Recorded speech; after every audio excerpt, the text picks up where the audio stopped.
अब रिचार्ज मारोगे फ़ौरन रिचार्ज हो जाएगा।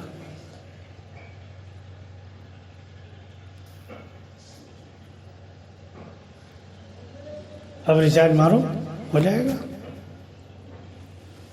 और एक नहीं सैकड़ों वाक़यात साहबा के, औलिया के मिलेंगे। कह दिया काम हो गया, कह दिया काम हो गया। तो एक तो वजह ये है सबसे बड़ी मुसलमानों के साथ अल्लाह की गैबी मदद और नुसरत के न होने की, वो वजह यही है कि हमने उस रब से ताल्लुक़ नहीं जोड़ा जो असल ज़िंदगी का मकसद था, जिस पर अल्लाह के यहाँ फ़ैसले होने हैं। हमने जन्नत और जहन्नम का फ़ैसला रखा है इबादत पर। कौन सी इबादत? जो किताबों के ज़रिए से मिली है आपको। अब नमाजी है जन्नत का ठेकेदार है, जो नमाजी नहीं है उसको जहन्नम का ठेकेदार बना दिया गया। जिसकी ज़िंदगी के पलों का हिसाब रब ने ले लिया, वो कोई माई का लाल है ही नहीं जो दे दे। कोई दे सकता है?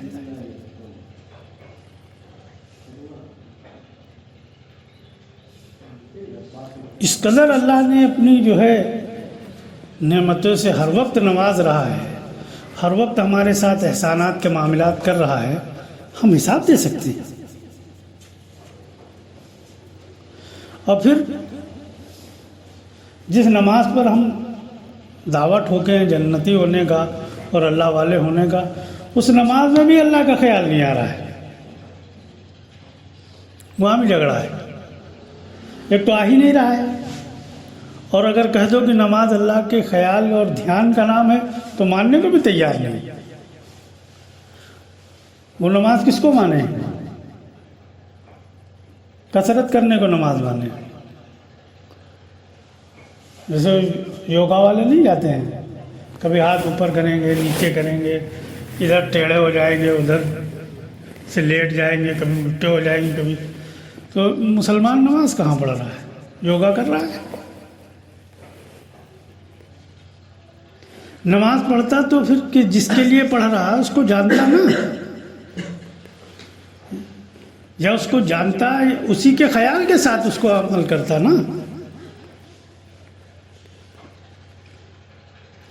दुनिया में आप जो काम करते हो उसी के ख्याल के साथ तो करते हो, या दूसरे ख्याल के साथ करते हो? कोई भी काम हो, हर एक के अपने अपने अलग अलग काम हैं। आप गौर करो, आप एसी बनाने जाओ और आप ख्याल लाओगे वॉशिंग मशीन का, अरे ले आओगे कि वॉशिंग मशीन ऐसे खुलती है, तो फिर ढूंढते रहोगे पेच एसी में। अब एसी बना रहे हो तो किसका ख्याल है? इसी का ख्याल है ना। आप कारोबार कर रहे हो, कोई भी कारोबार कर रहे हो, उसी ख्याल के साथ कर रहे हो ना। आलू बेच रहे हो 15 रुपए में है, आपको पूछा क्या भाव है,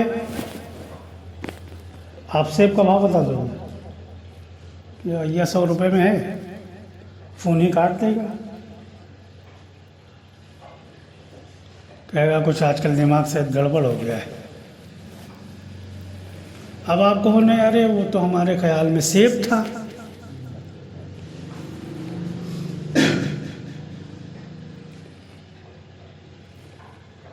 तो वो कहेगा जब तुम्हारा ख्याल इतना गड़बड़ हो सकता है तो तुमसे कारोबार करेंगे तो हमेशा नुकसान ही उठाएंगे। कल हिसाब में तुम बताने ख्याल में एक जीरो बढ़ा दिए तो हमारा क्या होगा? 1 लाख का 10 लाख कर दोगे। तुम कहोगे अरे वो ख्याल हमने हिसाब जोड़ा तो सेब से जोड़ दिया, तो कोई मानेगा ये बात? तो दुनिया का काम जो करते हो उसी ख्याल के साथ आप करते हो। और नमाज में जो दुनिया के काम छोड़ के गए उसी ख्याल से नमाज अदा करते हो। और उसको नमाजी कह रहे हो। क्योंकि जितनी भी ज़िंदगी में हम दीनदारी लाए हैं अपनी, वो रब के जाने बगैर लाए, वो लोगों की थोपा हुआ दीन लाए। जितना दीन उम्मत को आज दिया गया है या पिलाया जा रहा है, इतना तो अल्लाह के नबी ने सहाबा को सिखाया भी नहीं था।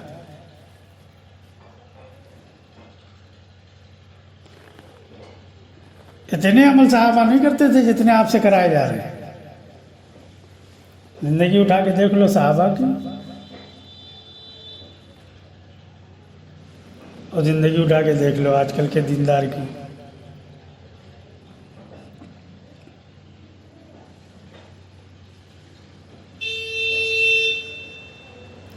अब जब अमल से मुसलमानों के काम नहीं बने, हालात आते गए और हालात में मुसलमान गिरते गए,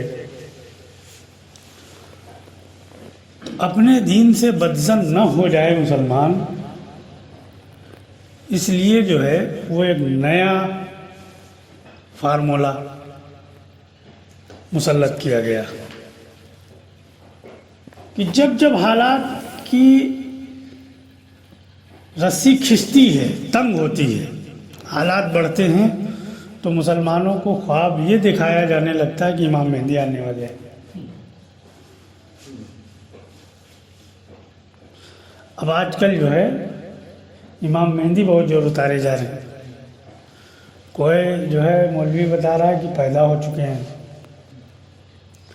कोई बता रहा कि बस 2024 में ज़ाहिर हो जाएंगे, 25 में ज़ाहिर हो जाएंगे। और ये आज से नहीं, 500 साल से पैदा कर रहे हैं इमाम मेहदी को, वो पैदा ही नहीं हो रहे। अच्छा, हम तो इसको कबूल ही नहीं करते हैं। पहली हमारी अपनी ज़ाती बात है, हम इमाम मेहदी को नहीं मानते कि आएंगे नहीं आएंगे, हम इस लफड़े में पड़ते ही नहीं। थोड़ी देर हम इनकी मान लें कि चलो इमाम मेहदी कोई हैं, आएंगे, उनके ज़रिए कुछ दिन का काम होगा, थोड़ी देर इनकी अगर मान लें हम, इमाम मेहदी कोई नबी तो नहीं होंगे, अल्लाह तो नहीं होंगे, इंसान होंगे ना।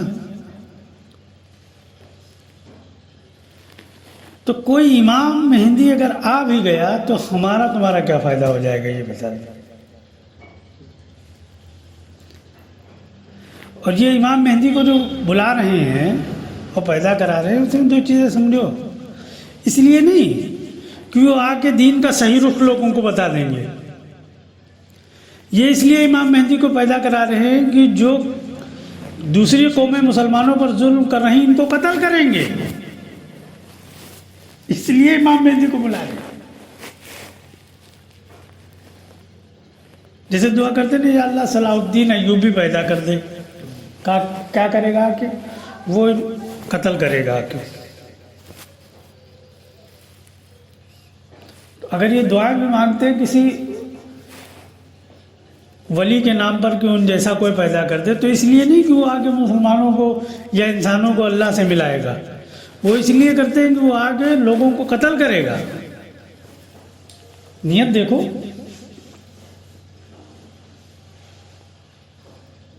नियत देखो बुलाने की।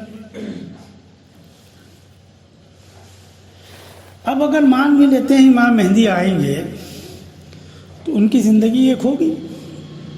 भाई हर इंसान को मरना है, तो उनको भी मैं तो मरना है, तो वो अपनी ज़िंदगी बनाएंगे या तुम्हारी ज़िंदगी बन जाएगी?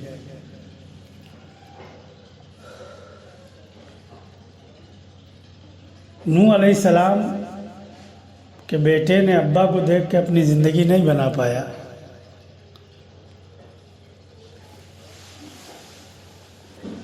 बेटा बाप को नबूवत की हालत में देखकर अपनी ज़िंदगी नहीं बना पाया, तुम इस ख्वाब में जी रहे हो कि इमाम मेहदी आके तुम्हारी ज़िंदगी बना देंगे।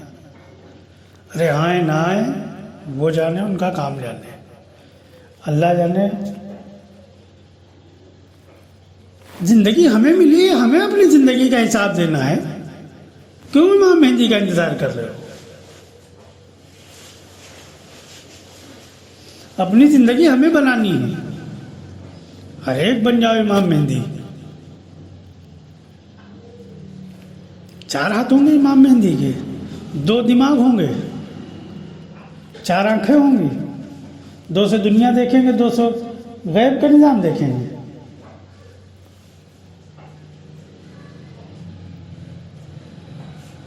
और हम क्यों नहीं मानते इमाम मेहंदी को? कि इन्होंने जो किताबों में हालात लिखे हैं वो हालात है ही नहीं। कोई इंसान आम इंसानों की तरह घूम रहा हो, लोग उसको पकड़कर कह दें कि बस तुम ही इमाम मेहंदी हो। ऐसा थोड़ा होता है। फिर इमाम मेहंदी बनना हर एक इंसान को चाहिए। तो इमाम मेहंदी किसको कहते हैं? इनके एतबार से जो इमाम मेहंदी होंगे वो अल्लाह के ऐसे करीब होंगे कि अल्लाह की गैबी मदद होगी उनके साथ। यही तो इमाम मेहंदी का मतलब है। तो अल्लाह ने ऐसा कोई ज़ाब्ता तो नहीं बनाया कि वो इमाम मेहंदी के साथ गैबी मदद करेंगे और अगर आप अल्लाह के करीब हो तो आपके साथ नहीं करेंगे। अल्लाह ने कोई ऐसा पार्टीशन बना रखा, रोक लगा रखी है कि नौज़ुबिल्लाह अल्लाह भी दुनिया के सियासतदानों की तरह हैं कि हमारी पार्टी में होगे तो तुम्हारे काम होंगे, हमारी पार्टी में नहीं होंगे तुम्हारे काम नहीं होंगे। काम तो वो सबके बना रहा है।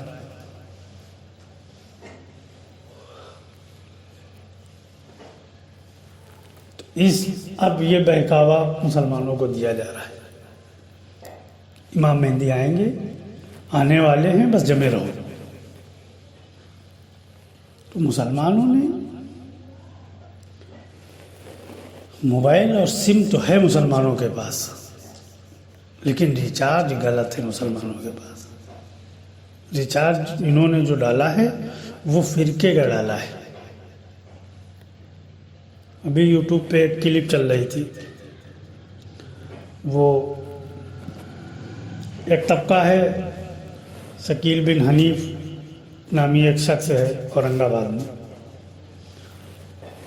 बहुत ज़्यादा हम उसके बारे में नहीं जानते हैं, थोड़ा बहुत जो सुना है या पढ़ा है उसके बारे में। तो ये औरंगाबाद में कोई महल्ला है या कोई बस्ती है, वहाँ उसने अपना ऑफिस अपने एतबार से बना रखा। और पूरे हिंदुस्तान में कहीं कहीं कुछ ज़्यादा लोग हैं, कहीं थोड़े थोड़े हैं, हमारे इलाके में भी कुछ लोग हैं, तो वो उसको इमाम मेहंदी मानते हैं। तो ये हम मोबाइल पे देख रहे थे वीडियो पर, 2-3 दिन हो गए। तो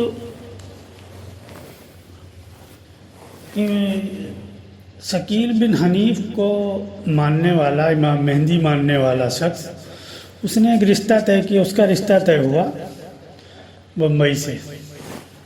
औरंगाबाद बम्बई बहुत दूरी तो है नहीं। अब जब वो निकाह के लिए गए मस्जिद में, तो कुछ लोग हैं जो घेरे हुए हैं, मौलाना है बूढ़े से, नाम हम नहीं जानते हैं उनका। तो वो कह रहे हैं कि ये काफिर है। ये कौन है? ये काफिर है। ये काफिर हैं, इनके साथ निकाह कहाँ हो सकता है? अब वो लड़की वाले भी, उनके भी बात समझ में आ गई, वो भी झगड़ा फसाद चल रहा है मस्जिद में। उन्होंने पूछा कि हम काफिर कैसे हैं? तो कहा तुम लोग इमाम मेहंदी को नबी मानते हो? तो उन्होंने कहा नहीं, हम नबी तो नहीं मानते। शकील बिन हनीफ को तुम लोग नबी मानते हो? तो कहा नहीं।